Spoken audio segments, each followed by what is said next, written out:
Football ഇതിഹാസങ്ങളായ Lionel മെസ്സിയും Cristiano റൊണാൾഡോയും ഇല്ലാതെ ബലോൺ ദോർ പുരസ്കാരത്തിനുള്ള പട്ടിക പ്രഖ്യാപിച്ചു. 2003 ശേഷം ഇതാദ്യമായാണ് ഇരു താരങ്ങളും ഒന്നിച്ച് ബലോൺ ദോർ പട്ടികയിൽ ഉൾപ്പെടാതിരിക്കുന്നത്. കഴിഞ്ഞ തവണത്തെ ബലോൺ ദോർ പുരസ്കാര ജേതാവായിരുന്നു ലയണൽ മെസ്സി. എന്നാൽ റൊണാൾഡോ കഴിഞ്ഞ തവണ ബലോൺ ദോർ പട്ടികയിലും ഉണ്ടായിരുന്നില്ല. അനൂപ് ഷൺമുഖൻ നമുക്കൊപ്പം ചേരുന്നു സ്പോർട്സ് ഡെസ്കിൽ നിന്ന്. Good evening Anoop Shanmukhan. അസാന്നിധ്യം കൊണ്ട് ശ്രദ്ധേയമാവുകയാണ് ഫുട്ബോൾ ഇതിഹാസങ്ങളായ ലയണൽ മെസ്സിയും ക്രിസ്ത്യാനോ റൊണാൾഡോയും. തീർച്ചയായിട്ടും ലയണൽ മെസ്സിയും റൊണാൾഡോയും അന്താരാഷ്ട്ര ഫുട്ബോളിൽ നിന്ന് ഇനിയും വിരമിച്ചിട്ടില്ല. പക്ഷേ ആരാധകർ സമ്മതിച്ചാലും ഇല്ലെങ്കിലും ഒരു കാര്യം വ്യക്തമാണ്, ഇരുവരും ആ രംഗത്ത് നിന്ന് പതിയെ മങ്ങിത്തുടങ്ങുന്നു. അതിൻ്റെ ഏറ്റവും വലിയ തെളിവായി മാറുകയാണ് 2024 ബലോൺ ദോർ പുരസ്കാരത്തിൻ്റെ ചുരുക്കപ്പട്ടിക എന്നുള്ളത്. 20 വർഷത്തിന് ശേഷം ഈ രണ്ട് ഇതിഹാസ താരങ്ങളും ഇല്ലാതെ ഒരു പട്ടിക പുറത്തു വന്നിരിക്കുന്നു. അവിടെ യുവതാരങ്ങൾ അപ്രമാദിത്വം നേടുന്നു എന്നുള്ളതാണ്.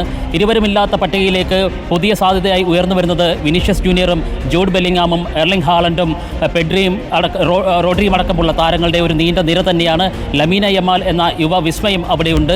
അങ്ങനെ നോക്കുകയാണെങ്കിൽ തീർച്ചയായിട്ടും ഇത്തവണ പുതിയൊരു താരത്തിലേക്ക് ആ പട്ടിക, ആ ബഹുമതി എത്തിച്ചേരാനുള്ള സാധ്യതയും നമ്മൾ തള്ളിക്കളഞ്ഞുകൂടാ. എന്തായാലും 8 തവണ ഈ ബലോൺ ദോർ പുരസ്കാരം നേടി ലോക റെക്കോർഡ് സ്ഥാപിച്ചിട്ടുള്ള ലയണൽ മെസ്സി, മറുഭാഗത്ത് 5 തവണ ഈ പുരസ്കാരം നേടിയ ക്രിസ്ത്യാനോ റൊണാൾഡോ, ഇരുവരുമില്ല.